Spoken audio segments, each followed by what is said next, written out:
So this is the beginning of Quads for Squads training. So a year and a half ago, General Neller made his priority to get every deploying infantry squad a quadcopter.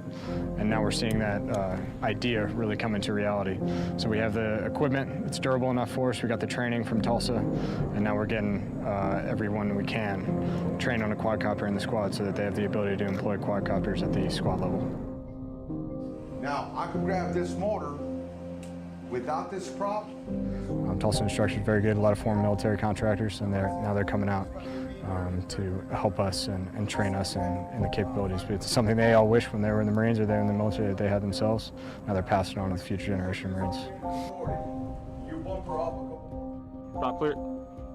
Really, the two main purposes are either using it to put pressure on the enemy, to observe on him and force him to react to what you're doing, or you're using it to conduct force protection at our level. So whether that increases our ability, our range of what we can see by pushing out a quadcopter, or if that increases the range of a squad in foot mobile capabilities, or if that increases the range of a convoy for how far out they can see.